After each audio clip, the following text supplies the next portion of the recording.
What's taters, precious? Potatoes? Is that what you want? Yeah.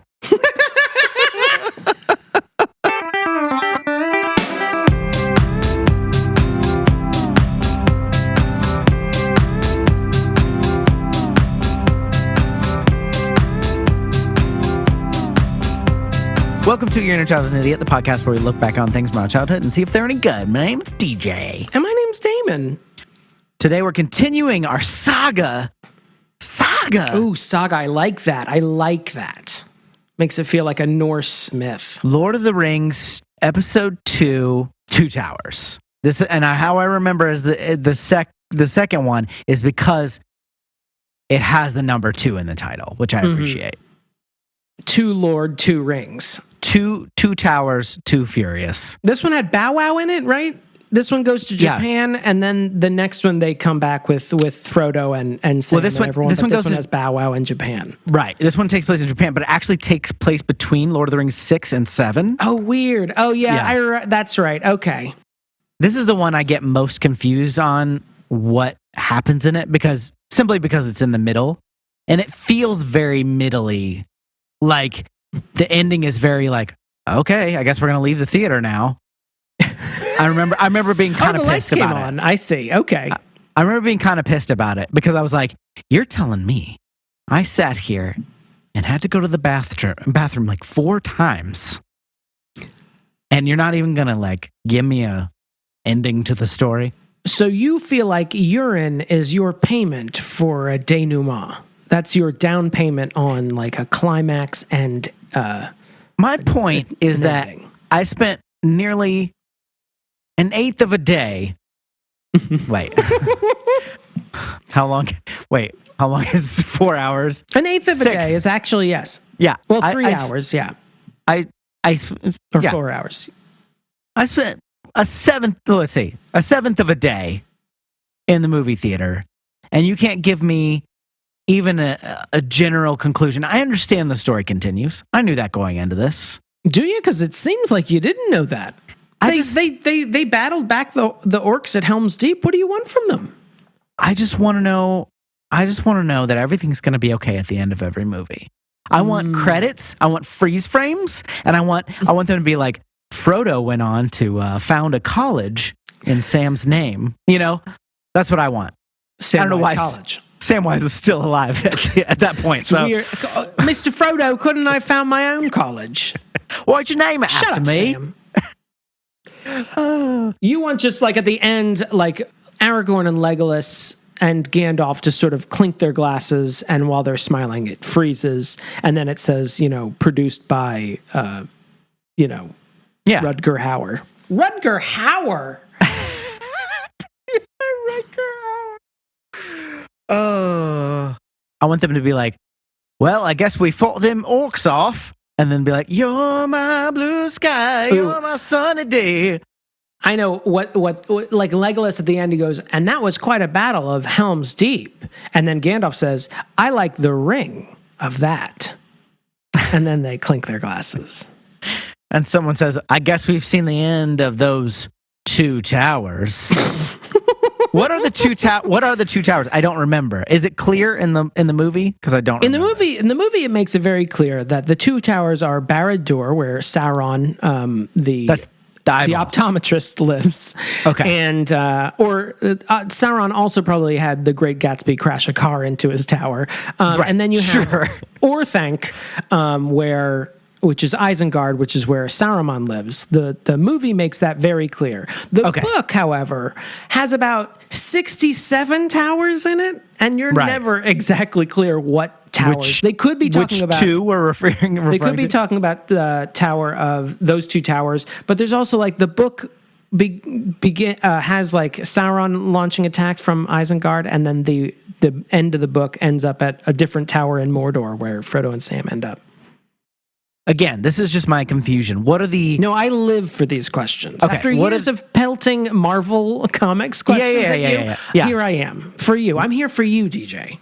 Okay, so in the first one, I'm trying to remember like the specific iconography of like the I should tell our audience that we are recording this intro without having watched any of the movies Yes. Yeah, we haven't rewatched anything yet because we want to go in fresh. And the first one I'm remembering, the fight with the Balrog, who is also the boxer in Street Fighter.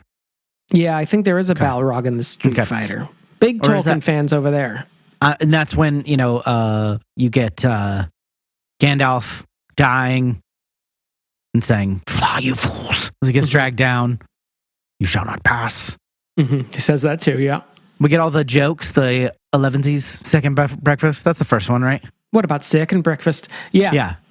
That's good. That's good shit. It's fun. They're just having fun. They just thought they were going to Rivendell. This time to put your pedal to the metal, or whatever the Middle Earth equivalent of that is. Yeah.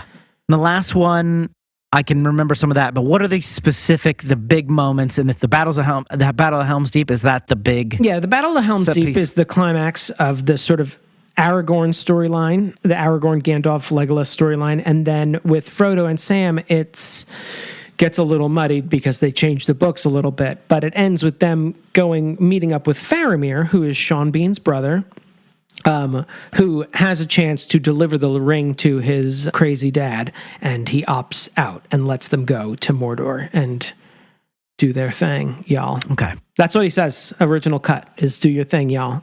I don't remember if it's this one or the second one when I realized that there were too many white guys with beards. And I was getting really, really confused. Can't we got a mustache in here or something? Yeah. Give me some distinctive looks. And the names aren't helping. I know they're from the books. I understand. I understand. I know. You got Faramir, you got Faramir, his brother, and don't forget. They did a good job with casting. They look a lot alike. That is some of the best brother casting in movies, I think, is those two guys, Sean Bean and other. Not to mention, in the books, everyone's got like 3 to 6 names. It's Gandalf the Grey, or Mithrandir, or Gandalf Stormcrow. It's like, okay, everyone, Galadriel or the Lady of Lorien, and we're just going to be using these interchangeably. Like, I'm really bad at like names in books anyway, but like you start throwing like different titles in the mix. I'm like, okay, all right, I can't remember who's the son of Gloin and who's not. That's when you're like, you start thumbing through is there a glossary in here? Or? So I have no, other than my slight disappointment, and I'm not saying it's super reasonable to go into a very clear middle movement of a trilogy and expect an ending, but that is what I felt, is that I sat there for this long.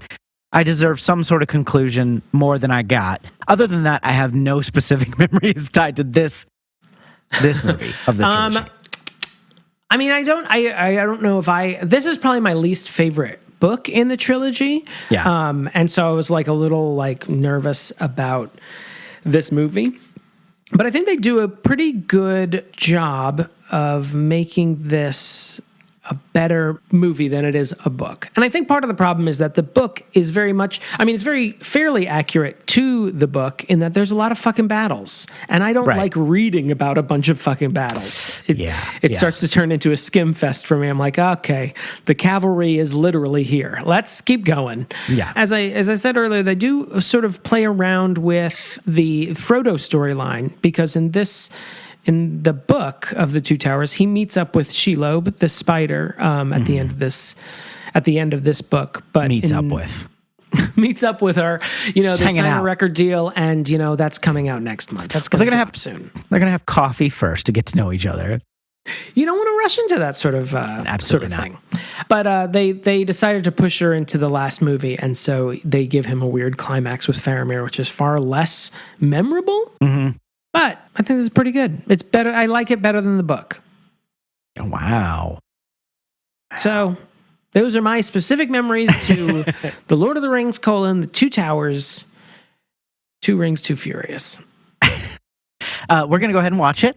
Why don't you watch along with us?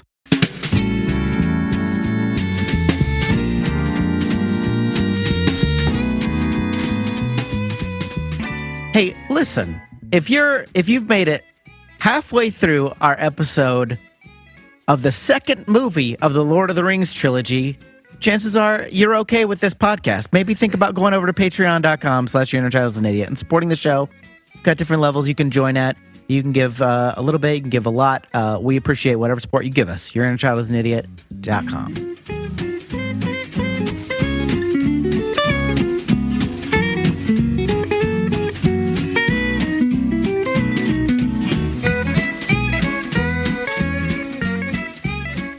Okay, Damon. Yeah. Two Towers. We watched it. We're back. We did it. Loader Tita. Loader Toter, as I like to call it. No, that's not right. Loader. No, it's fine. That's the first one. Loader Foder. And then Loader Foder, then Loader Toter, and then Loader Roker. Loader Roker. Al Roker is in that one. I'd like, with your help and your permission, to take a crack at recapping this. Oh, bingo bango, go for it. I did a pretty bad job last time, but I think I can do this one quicker. One of the worst, but go ahead. Yeah. Okay. I like a comeback story. Yeah. Okay. So we have some new characters introduced in this, but I'm mostly going to follow our main adventurers and then introduce them as they come along, and we'll talk more about it, obviously, when we... That's pretty much just the trend that fiction has been following for the past 1,100 years, but go ahead. I'm saying in the recap, Frodo and Sam, they're on their way to Mordor.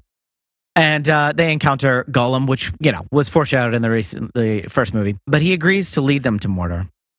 Meanwhile, Merry and Pippin, who've been captured by the poop goblins and the regular goblins, they end up escaping during a scuffle. And they encounter the tree folk, the Ents. And then they actually come across a wizard you might recognize from like 10 minutes ago when he died, Gandalf the Caucasian. And then Gandalf ends up sending the hobbits with Treebeard, the leader of the Ents, because they'll be safer with him. Meanwhile, Aragorn, Legolas, and Gimli, who went off to try to find Merry and Pippin, they encounter Gandalf, and they go with him to Rohan, one of the lands of men. They cast off the evil spell from King Theoden, who's under Saruman's control. They cast that off, and he decides, this is some scary shit. He leads his people to seek shelter from the coming war of evil at Helm's Deep, which is coincidentally what I call Home Depot. Meanwhile, Frodo, Sam, and Gollum are captured by Faramir and his men, which is Boromir from the first movie's bro, and he says he'll take them to Gondor. Eventually, he lets them go. He realizes it's more important that they go. Meanwhile, big, huge battle at Helm's Deep. Eventually, our heroes prevail. After much fighting. And much rain. And much sunlight from behind Gandalf when he and the cavalry show up. He shows up with someone who I forgot to introduce, which was Bones from the new Star Trek movie. He's another branch of men. He brings his men in the cavalry, and we live to fight another day. That's basically it. You did great. Much improved would be my notes. Much improved. Thank you. We'll get into this, but there is, despite this still being a very full movie, and lots does happen in this movie, it carries a lot less narrative baggage with it. It doesn't have to sell the whole tale of the Hobbit just to set up this whole world. It doesn't have to introduce all the characters. It does introduce a bunch of new characters, but overall, I'm just going to start by saying that it felt lighter because of it. Yeah, I mean, it's about the same length. I think it's like maybe a few minutes longer, but it's not a 90-minute popcorn flip. I agree. Like, this is a tighter movie, I think, because, you don't have to introduce... Yeah. I mean, that's always the problem with, like a big fantasy like this, where you not only have to introduce all your characters, you have to introduce the history of the world and all how this world functions and all those sort of basics you take for granted in just a normal story. But yeah, because they're sort of unburdened by that, this seems to sort of move at a better clip. Like, I really like the Fellowship of the Ring, but there is like sort of sometimes saggier moments. I think especially once Gandalf dies, it's sort of like, because that's sort of like the emotional climax of the movie. Right, and like, after that, you're sort of like on cruise control, and you're like, okay, Elf Town, number 2. Okay, another one. Yeah. All right, here's a different kind of orc. Right. but yeah, I agree that this is like a tighter movie, and I think I said like this is my least favorite book, but this is a much tighter movie, I think. It's still not my favorite of the 3, but I think it's a really good adaptation and really cuts a lot of the faff out, even though it's probably the least true to the book than the other ones. I'm sure we'll get at that. Oh yeah, I mean the Faramir stuff is almost completely, all completely new. Yeah. So he's in the book. He's just like he is in the book. I actually just finished reading Two Towers literally last night. He is in it, and I had completely, even though I am conscious of the fact that he's completely different in the book, just my memory over the years of just like having this movie like replay in my brain has just sort of worn down how much different he is. He literally says at one point, if I were to see the ring on the side of the road, I would leave it there. I have no interest in that thing. And he takes Frodo to his hideout and then pretty much lets him go from there. There's no going to Osgiliath and like being a dick. Like he's really like an obstacle in this. And I can get into the reasons why they did that, and they kind of make sense. But yeah, he is not this sort of, I wouldn't call him an antagonist, but he's sort of like an obstacle that Frodo and Sam have to sort of get around to continue on their journey. And he's not like that in the book at all. He literally just like, you guys seem cool. I know my brother was kind of a dick, and I can see how he would go insane from the ring. I don't want it. Get the fuck out of here. Well, and this one is kind of, and I don't have the book to speak from experience of reading, but like the only thing that's a little bit frustrating about his whole arc is it's more of the same. But in this movie by itself, like if you hadn't just recently watched the first one or it had been a year like when they came out in the theater, it's not as bad because it's kind of like setting it up like, oh yeah, remember this ring is really powerful. It has all this hold, it has this pull. And really all we get is Frodo, Gollum, and Faramir dealing with that in this movie. Whereas in the first movie, it was like every single fucking person had to be like, I want the ring now. And it was like, okay, ring, please. Okay. I mean, I think it's obviously effective that you're, putting forth, but it got to be a little much. And if you like sandwich this together, like if I watch them the same night or the next day, even that would be like, okay. But I think within this movie, it got a little more room to breathe. Because he doesn't go crazy, but once he knows the ring, he thinks he can use it to help his people. That makes a lot of sense. Whether it's it's obviously a bad idea. It's an evil ring, but he doesn't necessarily know that. He thinks it's this big powerful ring, and we're in deep shit. So in the books and the movie, like Boromir talks about how he wants to bring it to Gondor because they're sort of the front lines against Mordor, and he wants it there because he feels like he can bring them like power on the battlefield. And I think that's the line in Faramir's thinking. And I think like we talked last time, like one of the weirdest things about these movies is that I feel like they are fairly true to the books while also like changing characters' like motivations almost complete 180s. And Faramir's kind of like that, but he sort of ends up in the same place. In fact, his speech where he says, I think you and I finally want to understand each other, Frodo Baggins, like that's what he says when he says goodbye to him in the book. It's like straight from the book. He just takes a longer trip. And I'm sure a lot of book nerds laugh when Sam says, when they're in Osgiliath, by all rights, we shouldn't even be here. I usually say, yeah, you shouldn't. That's not what's supposed to happen.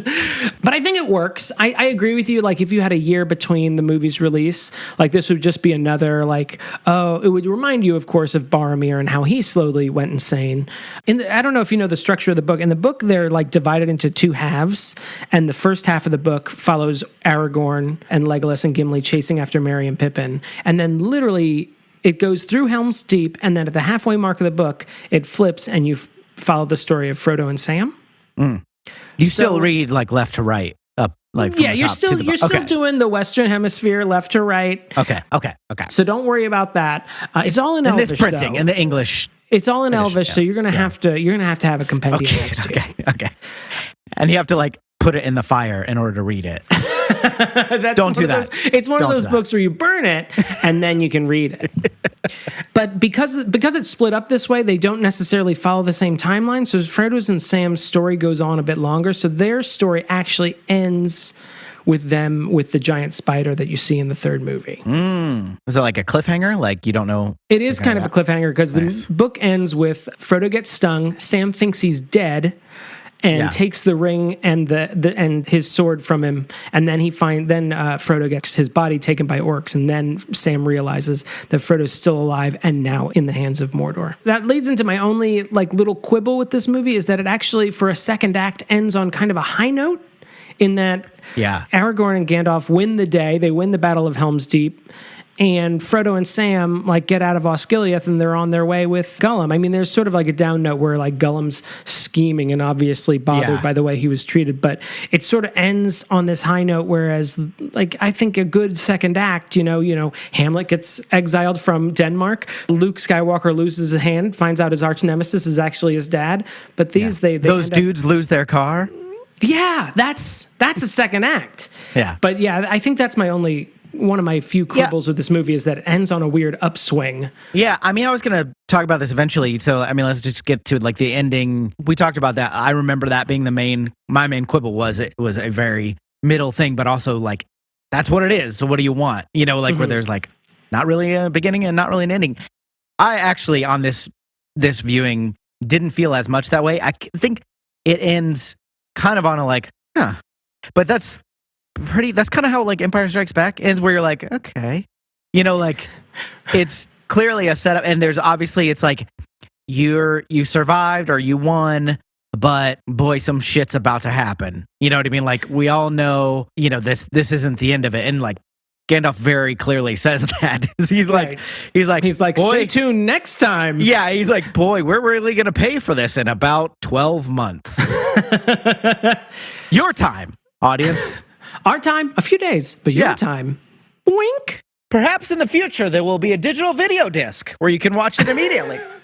Did I tell you that when I went to see the first movie, people booed at the end of the first movie because they thought it was the whole thing? They thought it was the whole thing. And I was like, guys, we've been sitting here for 3 hours. Come on, I mean, how did you not realize that something that has a colon in the middle of the title isn't, you know, a movie series? And I'm on board with complaining about how long these are. I've made that clear, but also that was pretty clear. I feel like that was, you know, we're in the internet age where you can look up the length of everything and whether it has sequels and when they're planned to come out. And it was before that, the peak of that. But at the same time, like, I think that was pretty clear, even if you had never heard of I had heard of the books but never read them, but like there's 3 books. There's famously 3 books. People are morons. What can I say? That's true. That's a good point. I am also remembering that the Gandalf half or the Aragorn half of that story ends with them going to Saruman's tower and like confronting him, and it's one of my favorite scenes in the book. And it's completely excised out of the theatrical edition of The Lord of the Rings, and it still bothers me. And it also bothered the late Christopher Lee to his end. That happened in this movie? Well, in the Two Towers book, it ends with them going to Saruman's tower and confronting him with his crimes. And he tells them essentially that Gondor is about to be attacked by Mordor and fuck all y'all. Doja. He had one of those air horns. That's before the battle? No, it's the end of their story. So it's after the battle. After they win and defeat Saruman's troops, they go to him and say, "Hey, dude, we killed all your orcs, and what's your fucking problem, man?" Yeah. I wanted to highlight a couple things at the beginning. So we're going to rewind back to the beginning. This is me. My name's Gandalf. You're probably wondering how I ended up in a place like this. Well, they do have some like catch you up moments, and I thought they did it last time on Lord of the Rings. Yeah, that's what I said when I was watching the rerun of Gandalf's fight with the Balrog. I'm like, look, as awesome as it was, I know what happened. Yeah, movie. So that part was a little weird, but before the coolest thing they did was like audio flashbacks. Like as you're kind of zooming in, like we're doing the credits, and you're zooming in to what's about to be the flashback. We hear like Frodo going, and like we hear a bunch of like overlaid audio from the first movie, and I thought that was really cool because it was like setting up, like it doesn't really tell you exactly what happened, but you're like, whoa, some stuff went down, and it's like, you know, you came to the sequel. A little bit of setting up is good, but I thought it was going to be, because they just did that audio flashback, I was like, oh, this is going to be cool. They're going to be like, here we go, we're going to get right into it. But then they did this 10-minute fight sequence with the Balrog, which actually has probably the coolest shot in this movie, which is when they're both battling and falling down the pit, and then they come into a grotto, like an underground lake in the cave, and you see them at the top of the... And you see how small they are? Like you can, like up close to the Balrog the entire fall, and then you see this like just giant cave and this tiny like flaming speck in the distance. Yeah. Like, oh, Jesus. That was a really cool shot. It is a very cool shot. It is also like Peter Jackson's ethos, like, why have just a flashback when you can have a big old action sequence? Right. Well, and, it is like you get another angle on it because we just saw him, dying and we assume he's dead. And immediately, remember this character you thought was dead? Maybe he's not only not dead, but maybe he was also awesome on the way down. Yeah. Which, okay, fair enough. I want to say this also. I just want to say, because I don't think I gushed enough on Ian McKellen last time. Don't say gushed on Ian McKellen. But also, like, there's part of me, I just want to say, like, watch, this is like 2001. Yeah. And there is a gay guy in a giant blockbuster movie like this, and he's also like getting awesome like action sequences. Yeah. I'm thinking of this and also X-Men 2 when he escapes from his plastic prison, which is like one of my favorite things, even though it's directed by a terrible person. Yes. But that's one of my favorite like Ian McKellen moments, and I'm like, this faggot is awesome. I love him so much. I also remember that he hosted SNL when he was like doing promos for Fellowship of the Ring that also like sent me to the moon. I just loved it so much. I just want to talk about how awesome Ian McKellen is. And now that I'm saying it, I remember I also talked about how awesome Ian McKellen was in the first episode. So I'll probably just do one for Return of the King just to round it out. But I just want to reiterate how great he is. He's very good at this. And this is old hat for you and I because we quote it all the time. But if you have not seen the episode of Extras with Sir Ian McKellen, highly recommend it. He plays a fictionalized version of himself. It's great. And if I were to draw a map of my performance, it would be Sir Ian, Sir Ian, Sir Ian, wizard, you shall not pass. Cut. Sir Ian, Sir Ian, Sir Ian. He gives real insights into the acting process. How do I know what to say? They write it down for me. How do I know where to stand? Somebody told me. It's amazing. Should we make lambus bread? You and me? Oh, I don't know. I mean, I can't tell if it's supposed to be great or supposed to be terrible. Or maybe it's just supposed to be great until, like, when you've had old bread and you're like, what the fuck is this? It would be a fun experiment. I mean, is it just unleavened? I guess it's not unleavened. It looks like it's semi-leavened. It looks like a shortbread, but I mean, it's, But it's not super. I mean, there's bubbles in it. That's true. It's not well, it is kind of crumbly. It looks like a really dense focaccia, if I were to guess, wrapped in a giant malorn leaf. I have to say, Lauren was not really paying attention. She was doing stuff on her computer. It's really for the best, honestly. But when you're not really watching a movie, but then like a lot of times when you look up is like the most raucous, loudest moments, and that usually involved the orcs. And apparently, if you just like look up, she's like, this movie looks like a Monty Python skit. Because every time she looked like it'd be orcs in armor going like, which is like, okay, well, I don't think they're just sort of marching on the plains. Yeah. It has a very Holy Grail feel, especially out of context, just shots of people running across rocky terrain. Yeah, and like the close-ups are kind of weird. And to be fair to this movie, I think the visual effects are generally very good. But also, to be fair to her, if you just kind of look up, and I kind of get what she's saying. It's funny that she made that connection. My spouse, he made the connection to one of the orcs at one point is sniffing the air, and the head orc is like, "What? What do you smell?" And the other orc says, "Man flesh." And then they run away. But Tyler thought for Sex and the City 3 that a good recast would be that orc that says man flesh. Since Samantha is wide open now, why not recast her as the Uruk-hai? He has a lot of pithy sayings. Can you just imagine Kim Cattrall saying, "I'm going to put a maggot hole in your belly"? Now that seems fun, right? Looks like meat's back on the menu, boys. Well, I mean, you have to give it the looks like meat's back on the menu, boys. That does kind of work, with a Cosmo in your hands. So wait, the orc is talking why alive? Do they give good sport? These are all great. What about their legs? They won't miss those. This is just that YouTube where they do the orcs with normal voices now, but I'm just doing with Kim Cattrall voice, which is not a normal voice, so it's completely different, Your Honor. For copyright reasons. So let's talk new characters. Let's meet the new gang. We got Dimple Chin White Lady. Eowyn. Eowyn, not to be confused with Arwen. Arwen, okay.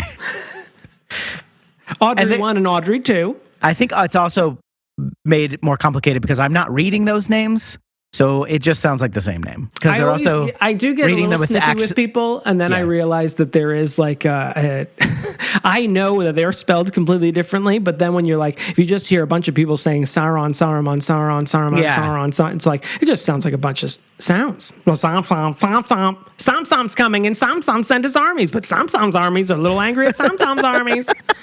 Samsam's attacking Samsam. That doesn't make any sense. I thought they were friends. Oh, Samsam betrayed Samsam. Okay. It's well, Samsam's under Samsam's spell.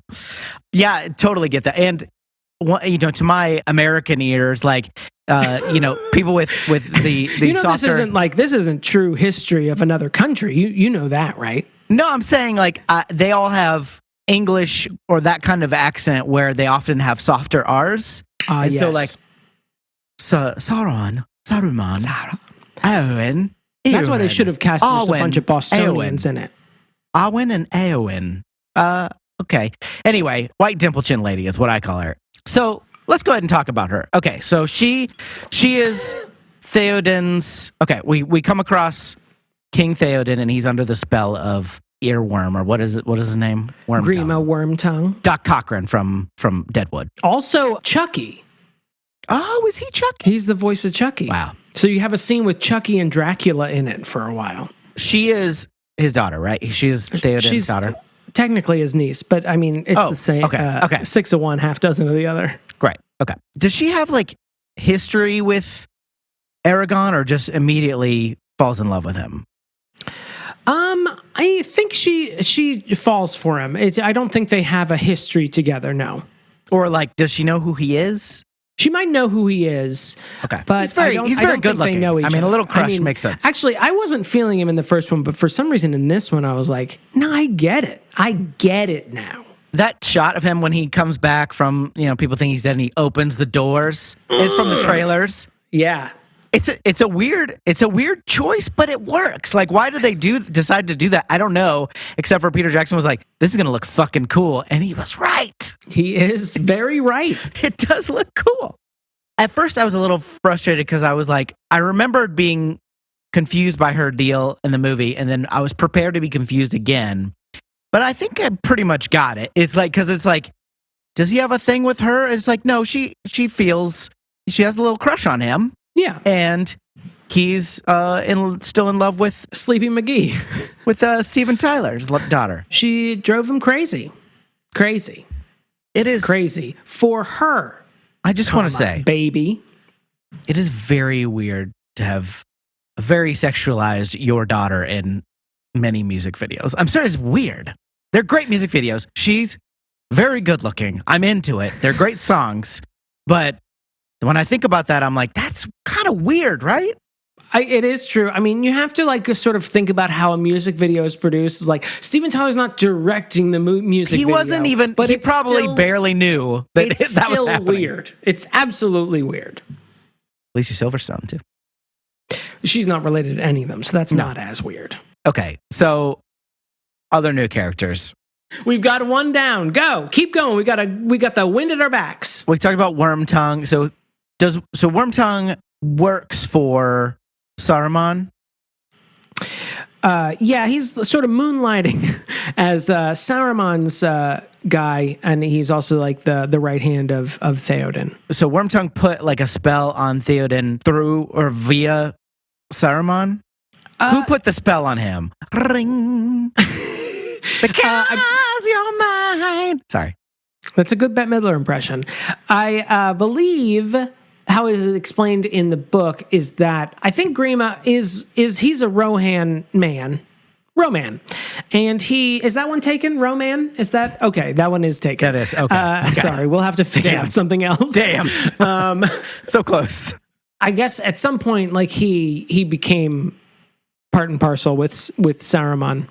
And I think the idea is that through some scheming, he sort of whispered these words into Theoden's ear and eventually slowly like wore him down and sort of weakened his resolve and weakened his resolve, and he sort of became sort of sickly and old and less clear-thoughted. Clear-thoughted? Can I say clear-thoughted? That doesn't seem right. You can. It's stupid, but you can say it. I'm able to say it. I think that goes back to maybe that line from the book where Saruman has like a sort of an ability in his power of persuasion. His voice! Hello, everyone! Is this thing on? It seems like it's played like an exorcism in the movie, where it's like he's clearly like under a spell. His eyes are like glossed over, and he's very unhealthy. And he had fingernail fungus. Did you catch that? Yeah, I did. You want to be careful. You want to make sure you want to wash under your nails too. What I like to do is I like to get a lather going on my palms, and then I sort of lightly scratch to get that soap underneath the fingernail bed. Make sure you dry them thoroughly. What's the deal with Bones? Now, he is Eowyn, or as you say, what was it, Chindimble White Lady? Is that... Yeah. Is that what you called her? He's her brother. Now, this is another part that gets changed in the book, but also for the better in that it sort of just simplifies everything. He is like sort of the leader of the Rohirrim, essentially the cavalry of Rohan. Okay. The Rohirrim. And he's the head of the... He's a horse lord. Norman Schwarzkopf of the fucking Rohan. Okay. All right, the Ike Eisenhower or whatever. Stormin' Norman. In the book, he is not exiled. Gandalf goes off to find other armies of Rohan, but in this, they just sort of streamline it by having Grima Wormtongue show like how powerful he is by having the nephew of the king exiled, and then he gets to come back and have a heroic thing. It's all for the better. You don't need to keep up with all these men of the Westernese, nonsense. Well, and I'm always confused, and this is just me having a lack of visualization with the fantasy thing, because he's always riding around with like 10 guys and like on horses and stuff, and it's because you don't want to like spend the money just to show he has this huge army at his command, because that'll come in later when you want the money shot, when he's coming in to save the day. But like it's just like, what the fuck is this guy and his dozen men gonna do? I don't know. It's not a huge amount, but he does have like when Aragorn stops him on the field, he has like maybe 50 men. Yeah, it just didn't That's seem not a huge amount. You're absolutely right. I see what you're doing now. Yeah, I was using hyperbole for comedic effect. Carl Urban, also great in The Boys, if you watch that. Oh, I haven't watched The Boys. Yeah. Very violent. The first reviews told me I didn't have to watch The Boys, and then the second season reviews told me I should be watching The Boys. And I'm like, you just told me not to watch it the last time, so I don't want to catch up now. It stresses me out. It's not the greatest show ever, but I liked watching it, except for also it's pretty viscerally violent and it's pretty gross. Treebeard. Okay. TB. So there's a race. Oh, wait, that's also taken. Can we use TB? No, God damn it. There's a trademark on it. Interesting. Okay. Tampa Bay. So there's a race of tree-like people called Ents. Yeah, tree herders. Treebeard is one of them, and his name is Treebeard, but he gets mad if you call him a tree. That's a little pedantic. His beard is a tree, but he is not. It's like, and of course, I have to note, he probably has 15 other names that were not mentioned in this production of The Lord of the Rings. Like they called me Whitey Phillips, and you're like, are you white? What? Why do you even ask me that? He has a real Captain Planet vibe, Treebeard. Like, oh yeah, I mean it's a very literal representation of like, the kid with the heart ring coming and saving the day. We finally get the comeuppance for that weird line in the first movie of like, they'll just tear down all the trees. The trees are strong, my lord. What a weird thing to say. I bet it won't come into play later. That was pretty satisfying when they do finally come and kick some ass. And then there's the weird shot of the one is on fire, and then water floods in and it like dunks its head in the water. My brother, when we went to see it in theaters, when the orcs shot their flaming arrows at that one tree, my brother had a visceral response of a cry of injustice, one might say. And when the river came flooding down, that tree is not initially in that shot. And my brother goes, "What about the tree on fire?" And then he, like that tree on fire, dives into the shot and sort of dips his head, and my brother clapped. My brother watching a movie with my brother, it's like, it's very charming, but it's sometimes like watching a movie with a 6-year-old in that there's visceral clapping, talking at the screen. It's very charming. But yes, he had a very excited reaction to that Ent on fire finally putting himself out in the river Eisen's waters now that it's been undammed. I even have on my notes, Ent on fire! I can now cross it out because we've addressed it. I also want to say, while I have him on the mind, me and my brother have a lot of lines that you wouldn't think you could work into casual conversation, but damn it, we found a way. One that we really like is, "And where is your skulking friend?" Which is what Faramir says to Frodo about Gollum. Who goes missing the minute that Faramir shows up. But I don't know why I really like that line. It's just such a Lord of the Rings line in that there's probably an easier way to say it, but they like just chose they had their thesaurus out and like, let's find the most weird words we can find. Skulking's a weird word. Let's use that. And it works, like, especially like if you're watching a video of like Donald Trump doing a campaign stop with Ted Cruz, right when Ted Cruz shows up on the camera, you can go, "And where is your skulking friend?" Also, another one that I don't know why I enjoy this line, but I often want to say it and have to stop myself because I know I'd have to do a lot more explaining than the line would have any weight. But Theoden laughing while he's still under the spell of Saruman. It's a very like video game scene. Like, he goes, "You have no power here, Gandalf the Grey." And I think like Bernard Hill is like trying to do a Christopher Lee impression, but for some reason it's so silly that I really like it, and I think about it more often than I would say it. "You have no power here." I think he says it just in a ludicrous fashion. But then Gandalf is like, what if I had new clothes? The power of my new clothes. I wanted very much, and we talked about it a little bit in the first movie too, so I had that explanation in my head, but like I wanted to complain a little bit more about Gandalf's powers, but they pretty much explain it. He ascends to heaven essentially, and is like, they're like, "You're not done. Go back. Go forth. Your shift's not over. Go forth. You get a 30-minute lunch, and then you're back on. Get down there." He basically gets sent down to be more powerful, and he kind of doesn't remember everything. And then when he comes across his buddies, they sort of like are like, "Oh my God, you're back!" And he's like, "I am back." He like sort of remembers it all, and well, he says that every day was like a life age of the Earth, so it feels like it's, for him at least, it feels like it's been a long time. And when he comes back, they call him Gandalf, and he's like, "Oh yeah, that's what you used to call me," which is funny because he does have another name when he's in whatever heaven of Middle Earth is. Of course he does.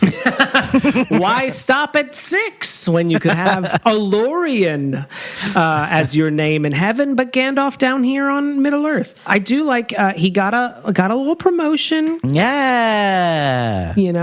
Kevin. Turns out the stop loss prevention detective found out he was stealing from the Gap. So third key, you're up. You're in charge of the store. Regional director will be here in a few months. So was that like? Sorry, were you gonna say something? No, that was just a dumb joke I've been working on. Okay, so was it like Saruman was the White Wizard?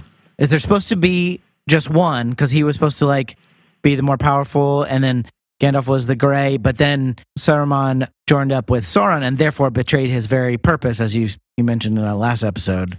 So is that why Gandalf gets the promotion? Is there like, we still need a White Wizard down there? Yeah, I think that's the idea. He's a diversity hire. The 5 wizards were sent down to Middle Earth literally to stop Sauron from taking over Middle Earth, and the one, he's not doing it. In fact, in the book, like Saruman says he says he's no longer the White. He calls himself Sauron or Saruman of many colors. Saruman of Sauron. I'm glad they didn't actually do that because I'm sure that would look terrible if he had like Technicolor dream coat on. He just gets sort of knocked up to, you're going to be in charge now. And in fact, in the books, like they say, we thought you were Saruman, and he goes, I am Saruman, or as I am Saruman as he should have been. Well, and he weird thing is like when he first appears, he like speaks with Christopher Lee's voice. Yeah, they alternate back and if you like catch it, like they're alternating back and forth between Ian McKellen's voice and Christopher Lee's voice, and their face, like it's really bright and you can't really tell, but you can sort of see that the face shifts from like Christopher Lee's face to Ian McKellen's face back and forth. It's like they're trying to trick us. So rude. But if it was Saruman, why wouldn't they just show his face? So, well, I mean, it's sort of like it's like a trick that's only for the movie audience. It's just a dick move. Otherwise, like, why wouldn't you just? Why would Loki want to be arrested? Why wouldn't he just continue being free? It feels like he could do more damage if he's just free. Why would he want to be arrested by the Avengers? It doesn't make any sense. Can we talk about the fire swamp? Oh yeah. This is my favorite thing that was from The Princess Bride. They just took straight from it. No RUSs though, unfortunately. But we do get corpses that are still alive or something floating in the water, and then Frodo just like begging for dermatitis, just diving straight into the water. Close your mouth at least. Ugh. Frodo, you are gonna get some sort of fungus for sure. Whatever Theoden has, you're gonna get it, but like in your eyes. But that was genuinely creepy because there are all these well-preserved corpses laying face up laying face up in the water, and then they randomly open their eyes. They're clearly, it's magic. I don't know how that happens, but I thought that was really creepy. And then, of course, the Ringwraith flies over on his dragon. Tyler calls. I'm trying to remember what Tyler calls it. He calls it upside down mouth dinosaur. Upside down mouth dinosaur, because it's kind of like a whale mouth, and that the actual lips are like so high up on the head that it looks like a fucking bulldozer with wings. It does. In the books, I think they are literally they're large birds. They're described as large, like vultures almost, that they're flying around. But in this, Peter Jackson said, now birds, what if it was like a dinosaur? Fair enough. I'm not like, wrong. Yeah, sure. Whatever, man. They got wings. I was looking Would Samwise Gamgee know what a dinosaur is? Would he, if he saw a flying dinosaur, wouldn't he just describe it as a large bird of prey, maybe? Well, I was gonna. You're gonna appreciate this. I looked it up because I was like, holy shit, there's a dragon. So I guess, and again, this is a very quick research while watching the movie, but apparently they're like the evil alternative to the Eagles. Oh, okay. Again, not the band, the actual Eagles that are in this. The evil alternative. The Eagles, we all know the evil alternative to the Eagles are the Eagles. I was going to say Kiss, but you're right. Yeah. So anyway, that kind of actually satisfied. I was like, okay, a dragon would have been I guess it's not really a dragon in the sense that Schmaug is a dragon. I thought it would have had more of a reveal that there was a fucking dragon. But well, I feel like it's this creepy, it's a kind of a weird, eerie shot where you see the Nazgul and you just see him. It's kind of mirrors one of the early shots of in the first movie, and then it like pans out and he's like riding the fucking Loch Ness monster through the skies like a small child's fever dream. Mm-hmm. It is ludicrous. I do kind of like it. It's also like because they were on horses in the first movie, it's like upgrade. We got the new models. It also makes me wonder, like, why didn't you start with the fucking birds? Yeah. I guess that would be like if you were a hobbit in the Shire, like, oh yeah, hey Frodo, there's a guy on a giant fucking dinosaur looking for you, so you might want to, lay low for a while because that's the back fucking roads. weird. That's the same reason in Power Rangers they don't start with all together. It's just you got to build up to it. You got to build up to it.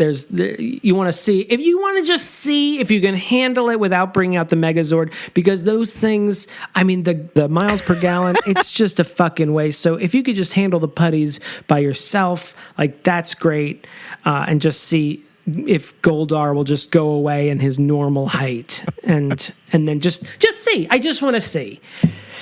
Oh, wait, I wanted to say about the dead marshes. In the book, I think they just go through and they see the bodies and it creeps them out. And it's more of an atmospheric thing. But of course, Peter Jackson's like, what if Frodo fell and there were weird like banshees in the water and it was gross and you got an infection just from looking at it? I mean, he is like a horror, like his roots are in horror, and it is an effective scene in that regard. Yeah. But this is where I start calling Frodo the load. This is when he just like, are you able to walk still, Frodo, or do you just want to sort of just be dragged by Sam everywhere you go? Because literally Gollum just said, hey, don't touch the water. And not only did you touch the water, you just face planted into it. What's wrong with you? It's almost as if he's under the influence of the Ring of Power. It's very powerful, Damon. I don't know if we've mentioned that at all in any of the proceedings. And DJ. Sam's calling for you. I see you. Like intensive care unit? Yes, I'm here to see my grandmother. I brought petunias. I feel like we could go on for a long time, but my throat can't do this. I can't this do it. riffing. Hold on, I need a beverage. Excuse me. Can we talk about Gollum as a technological feat? Yeah. So this is the movie where we first actually meet him, because he's just...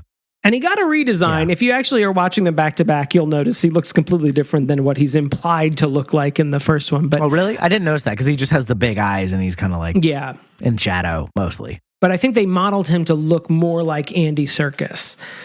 And also that guy from Indiana Jones, the first Indiana Jones, but like if he was like naked, like they took the black hat and the black coat, that weird Nazi guy who burns his hand. Oh. I feel like Gollum kind of looks like that guy sometimes in this movie. But this is a 20-year-old thing, and there are a few scenes where I'm like, okay. But he still looks pretty good. I mean, that Gollum Smeagol split screen where he's talking to himself and then it like kind of speeds up and it's like really like he's too, I mean, it's both in terms of acting and visual effects, it's a tour de force. Like it's amazing. Like it's really well done, and it works for the story. It shows you how torn he is. It's really well acted. The visuals are really cool. I know it's like, this is a very famous and one of the biggest movies of all time, but like, it's really well done. You done all it, around. Two Towers. You done it again. I think some people might actually see this movie. I mean, it is kind of amazing. Like when I watch this, there's still like 20 years out parts where I'm like, how did they get this fucker in this scene? Yeah. It is a big feat. And I mean, it's also funny to think that this is just maybe 1 or 2 years. He does have big feet. It's just 1 or 2 years after Jar Jar Binks. Yeah. Which is also like the nadir of like, what if we made an all CGI character and it was terrible? Yeah. And like Gollum's one of those characters, like the minute he was in The Hobbit, I was like, I love this character. He's like fun and you kind of want to spend more time with him just because he's so funny, but he's also like, you can tell he's just chaotic evil, and that also makes me uncomfortable, that you never know what he's going to do next.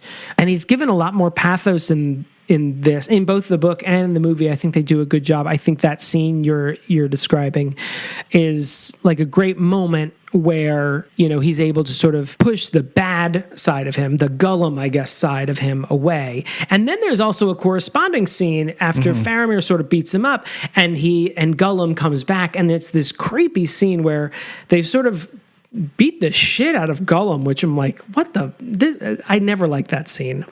I think I didn't like it at the time because we were still in the Bush years, and it was like, oh, so you're just going to beat the shit out of this guy to get information out of him? Right. Great. That's neither here nor there. But we're definitely not doing that anymore, so... Don't worry about it. You don't have to look it up. Yeah. But there's this great scene where they've sort of tossed him off to one side of the room. They're trying to figure out where Smeagol is taking Frodo and Sam. What is his plan to get them into Mordor? And he's just lying with his face like turned away from the camera, and you see his hand start to like rub his shoulder, and he goes, Smeagol. And it's like this weird, creepy, like sweet voice, like Smeagol, come on back. I'm here for you, man. This also has another great Damon Jason favorite, which was, I told you they were tricksy. I told you they were false. Especially with Damon and Jason, who like to lie about our accomplishments. It's a great comeback to either one of us. I thought you were going to call each other stupid fat hobbit, always so polite. It's just, it is a really great performance. It's really well done. And technological feat. It's hard. He's such a presence in this movie that, and while technically he like has a kind of cameo in the first movie, like it's hard to believe that this is a new character we're introducing in this movie. Like, because, he's mentioned we watched The Hobbit, and he's just like, I guess just like his presence is so like big, even though he's a tiny little guy. I was saying in our last episode that like Tolkien isn't necessarily the best like character writer in the books, and so sometimes the changes that Peter Jackson makes to the characters are more than welcome for me. But like with the two standouts for me are Samwise Gamgee and Gollum, and how they're really well created characters. And Gollum, one of the things that kind of amazes me about Gollum is that he was a character that was invented in the 30s and then revisited here in the 50s. And it was before like drug culture really took over, but he is like sort of a very well done fantasy version of addiction. This person who is struggling between two sides of him, one who really wants this ring, would hurt good people to have it again. And then this good part of him at his very core that just wants to do right by them and keep his word. And you sort of see that wall start to collapse at the end of this movie, and you really see it collapse in the next movie. And the movie does like really hammer it home. So it's a little bit overboard, I think, but less so in this movie. But like we see how this is affecting Frodo, this ring. And the ring is more powerful than it has been in ages because Sauron is gaining power. And yet Frodo is dunking himself in a bacteria-infested swamp, and he's barely able to carry on. He's been stabbed like every 15 minutes. Or if he's not being stabbed, he's remembering the stabs of yesteryear. Aren't we all? Girl. Girl. But we see that, and yet Gollum spent 500 years with this ring. And it's hard to be a charming personality when you've been alone for 500 years, and yet he comes out and he just sort of nails it. He's the life of the party. The fact that he has any like Smeagol side left is actually really remarkable when you think about it. And that shows you how remarkable hobbits are. They're remarkable little stout creatures. Folks, my friend. A weird thing that they say in this movie. I just want to say, I have a note here. As good as Gollum looks, these wargs look like shit. What warg are those weird hyena wolf things that attack? Oh, those didn't come off. No, they kind of look like. You ever see like a teddy bear from like when Teddy Roosevelt was president, and they're just like the Velveteen Rabbit look of where they're just like their hair is just like rubbed off. That's what they look. Let's get you a new one, sweetie. Let's get you a new one. Like this needs to be burned or thrown into the dead marshes. They really look bad. They look like a PlayStation 2 enemies, like Resident Evil zombie dogs coming to get you. They look terrible. They look like they've just been like had hair glued onto them. It's hard to even tell like what their bodies look like. You should have had Andy Serkis mocap. Yeah, right. Just have him, Andy. Just run across the fucking field. Thank you. Can you snarl? The wargs come back in the Hobbit trilogy, and far be it from me to deign that movie with false praise, but they look a lot fucking better. In that movie, they look so remarkably terrible. And I mean, I'm saying that only because the special effects of these movies have held up so well. And even at the time, I was like, what am I looking at? Are shadows even hitting it? Or is it its own source of light somehow? They're terrible. Also, Legolas's mounting of that horse That was so It's weird. I because actually had your a note brain about is that just like, too. whatever that is wrong. I don't know the math on it, but no. We've talked about like tableau moments, and there are many, and there's like, try to highlight when they're good. This is one where they went for something because it was like, oh, this is going to be cool. It's going to show how light and athletic Legolas is and how quick, and instead of it was like, what is happening? I mean, I guess it's not a big moment, so it might be easy to miss, but like the shot is like during the warg attack, like Legolas is on a hilltop or something and he's shooting arrows at the wargs, and then Gimli has sort of like fixed himself on a horse and is riding up behind him, and Legolas sort of turns around, and so basically the horse is running at him, and he sort of grabs the opposite side of the horse's neck. I'm trying to work this out just for my own well-being. He grabs the opposite side of the horse's neck, uses that to sort of lift himself in a counterclockwise circular fashion, swing under the neck and then over the back of the horse to land precisely behind Gimli. Absolutely not.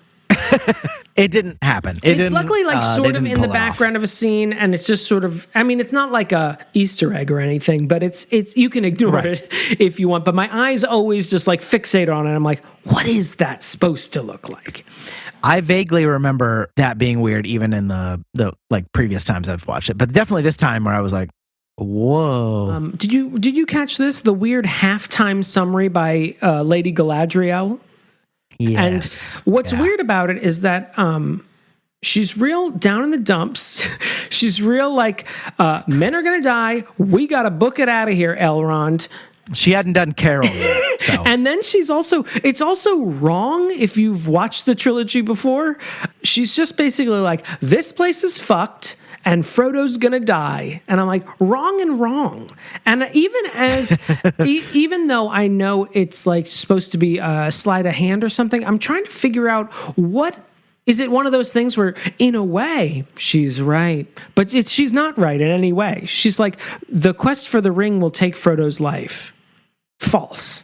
Is she speaking from the future, or is she just saying like where is this character narrating I think from? she's speaking across the void of space, but not time, just space between her and Elrond. And I think it's supposed to That's what I gathered, is that she doesn't actually know what's going to happen. It's not like she's reading from the book. It's like a weird like recap in the middle of the the movie. It's like, we haven't left. We're all here in the theater, Kate. You don't have to recap it. Well, they told me to, so I have to. I mean, I think part of it was like, I think Cate Blanchett's career was on the upswing, and they're like, look, we have Cate Blanchett. We're going to use Cate Blanchett. Between 2001 and 2002, they realized we got to get some narration. We got some Blanchett narration in here. I think it's also, because we talked about the Arwen storyline that got cut, which also was a big thing. Arwen or Arwen? Arwen is Liv Tyler, yeah. That's Liv. Okay. So originally she was going to be at the Battle of Helm's Deep, and toxic masculinity got in the way. Right. And the fans, before they knew what the Snyder Cut was, they were like, get Arwen out of Helm's Deep. Girls don't have swords. And so for whatever reason, the production acquiesced, and so Arwen is not in Helm's Deep. The elves do arrive, so I think that's what Cate Blanchett's little speech is supposed to do, is like give an excuse for the elves to arrive at Helm's Deep, which is not something in the book. That is wholly in the movie.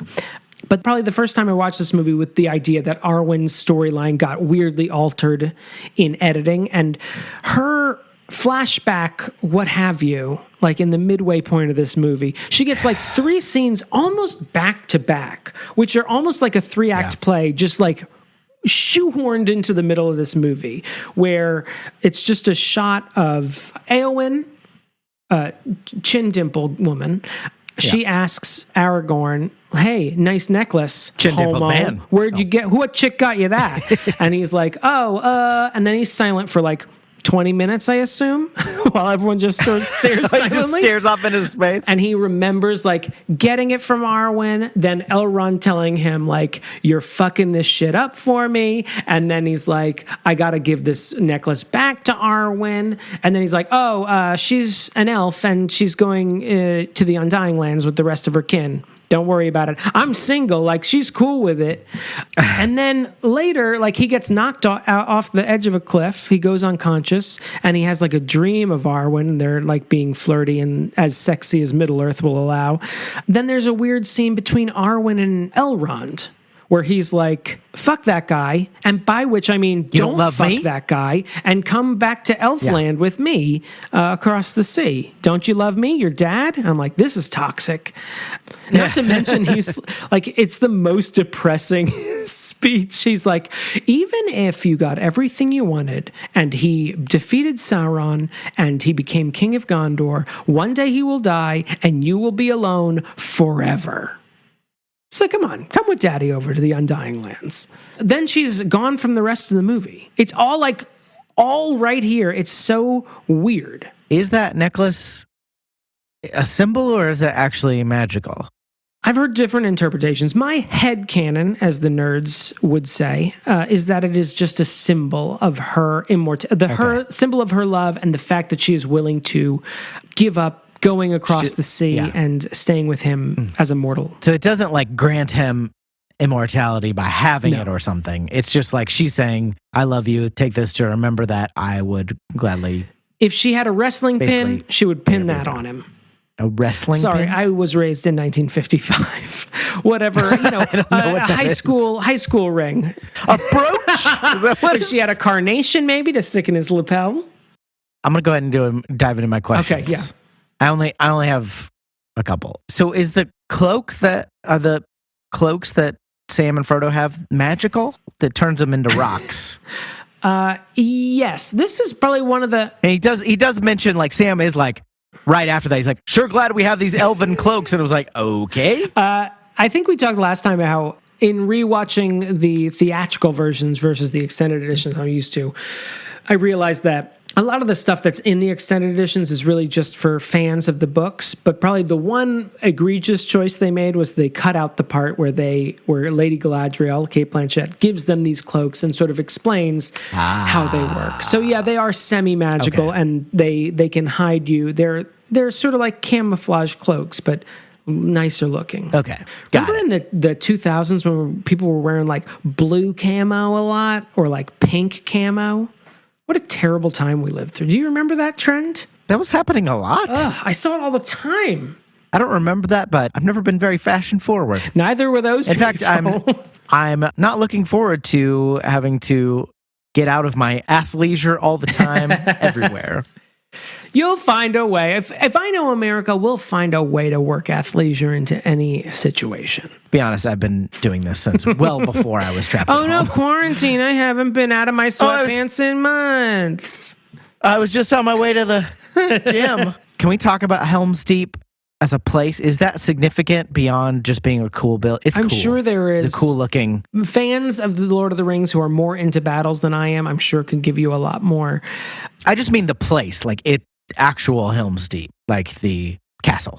Yeah, I mean, I'm just saying, like, I'm sure they can give you a lot better description of why it's so historically important. I think it is a place that they've gone to in the past, and it's like a stronghold where no one's ever breached it before, but no one ever had a bomb before. Yeah, is that a new, that's a new thing, right? I actually laughed out loud with the Grima Wormtongue holding the candle and being like, but how can fire undo stone? And Christopher Lee just like grabbing it as firm as possible and literally like pushing him away. It's a good bit. It's a good bit, these two. Take it on the road. That was actually my other question was, they have gunpowder? Yeah, I think that is a machination of Saruman in this. Like one of the ways, like it shows his turn from nature into industrialization or whatever. Oh, it's almost like there are metaphors in this. Yeah, even Treebird says he has a mind of gears and metal or whatever. You know, I wish someone had thought of that. Do you see how the trees literally like released nature to kill all his orcs? I am the Lorax and I am a tree. I'll tell you, when they are getting ready for battle and they show a map, I think Faramir shows a map of what I was like, that's super helpful. He's like, here's where this makes a lot more sense. Here's where they are. I don't know who they are, but maybe if someone were looking at the map and they had been following other people's stories, they might know the significance of why we're looking at Helm's Deep right now. That was helpful. One of my favorite things about reading the books is like flipping back and forth to the maps. Absolutely. I think it's also 100%. One of the genius things about the Game of Thrones series is that they were like, what if we just made the map the theme song? And you literally can like pick up on the location between these spots, like just from watching the fucking credits. Yeah, I did like that they worked the map into this one, although you've already been through 5 hours of it. Right. It's you earned like this. You get the Kate Blanchett recap and the map halfway through. Congratulations. I also want to say this is, I'm sure we'll touch on this in the third movie, but we start to see Legolas and Gimli. They have a very sweet moment where they're looking at the orcs coming into battle, and I think Gimli says, I wish I could see what was going on. And Legolas says, would you like me to describe it to you? Or should I find you a box? And like Gimli glares at him, and then they both start laughing, and it's like, it's buddy cop time. It's charming. And they are counting enemies that they slay, which is a little gross if you think about it too much, but it is fun. Like they're buddies, like friends, like equals. I had some other quotes, not many, but this we do get. Toss me. Oh yeah, it's the resolution to no one tosses a dwarf. Sometimes some people toss a dwarf. I feel like you've said this before. Anything's possible. Presence. If I've worked "You have no power here" Gandalf the Grey into conversation, whatever this is, without even knowing what you're about to say, I'm sure I've said it before. You said like, that is no orc horn. Oh wait, no, that's not something I've ever said. Are you sure? Because Legolas hears the elves coming to help out, and they hear a horn, and he goes, "That is no orc horn." I've said that's no moon, not from this trilogy. I've said, what is this new devilry from the last movie, but I don't think I've ever said that is no orc horn. Do you ever say, what do you see with your elf eyes? That seems racist. I feel like that's something you would say to your cat. Legolas, what do your elf eyes see? You can just call them eyes. They're just eyes, what the okay? fuck is wrong with you? I'm really starting to think this is a bigger deal to you, Aragorn, than it is to anyone else in the Fellowship, that I am an elf. Let's go to the verdict. Please.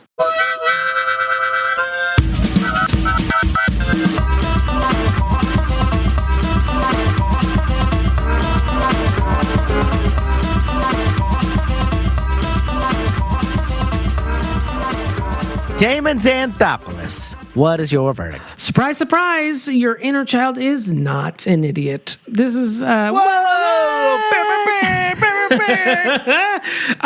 this movie's great. It's fun. It's tighter than the last movie. A little bit more muted color palette, but still good. We still get a little bit of Frodo the Load we have to deal with. Mm-hmm. We got to deal with, Arwen's wistful looks because, her role in the trilogy has been curtailed. But I love it. I love the March of the Ents. I think Helm's Deep is a battle. Like, I talked about how reading battle scenes in the book, I'm just like, just glazing over, just like counting pages. It's kind of like an awesome battle. I think partly because it gets to be like cut between the Entmoot and, going with Frodo and Sam on their wacky adventures. It's like, it's pouring rain. It's like visually kind of like amazing in terms of a battle sequence when that rain starts. It's fun.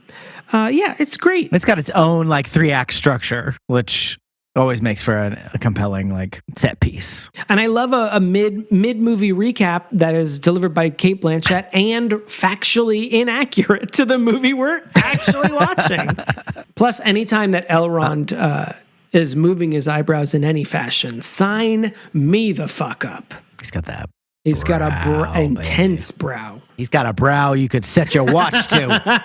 I agree. Your inner child is not an idiot. I was expecting to be a little bit more bored by this one because it's the middle one, because there were elements of the first one that were a little bit sluggish. And I feel like we said, I feel like this is actually a little bit tighter. A lot of stuff happens, and yet we still have more story to tell. You know what I mean? They did the job.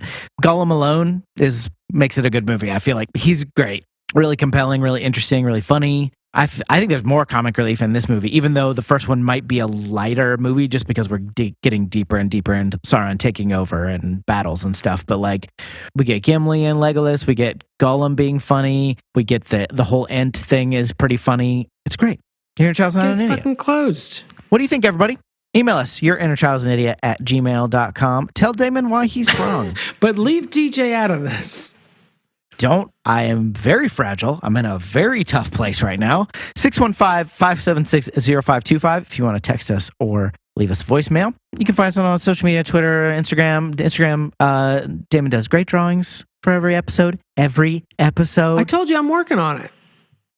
No, you've been doing a really good job, and I think that, Damon, you don't get enough credit.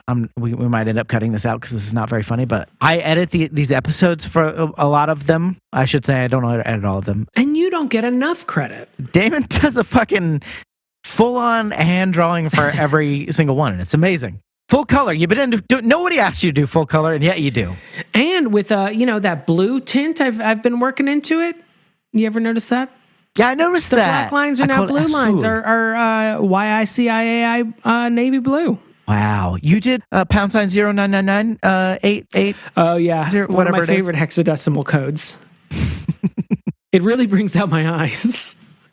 If you want to support the show, you can go to patreon.com/yourinnerchild'sanidiot. We want to thank our current patrons, including Karen Curd, Lindsey Nell, Jonathon Day, Just Cuz, The Zesty, Jacob Grimm, Particle Man, Damon's Australian accent, too realistic, Heather Tuggle, Dramatically Placed Hot Dog, Larissa Maestro, T. Smith, Jeremy Powlen, the supreme ruler of this podcast, Kevin from Cleveland, Captain Jean-Luc Picard, Brandon Hardy, His Honor the Mayor, Dan McIntyre, and Justin Shea. Thank you all very much for supporting us. We really appreciate it. If you want to become a patron like them, patreon.com/yourinnerchild'sanidiot. Could you go ahead and name the regions of Middle-earth while we play out? Yeah, I mean, you got fucking Eriador. That's where the Shire is. You move over to the Misty Mountains. You've got Imladris, of course, right on the foothills of the Misty Mountains. What about South Imladris? Have you ever been there? I have that. They have that new mall there. Wouldn't, after dark, I wouldn't be going to South Imladris. Let's Racist. You also got the Misty Mountains. You got Mirkwood. You got Eriador right beyond that.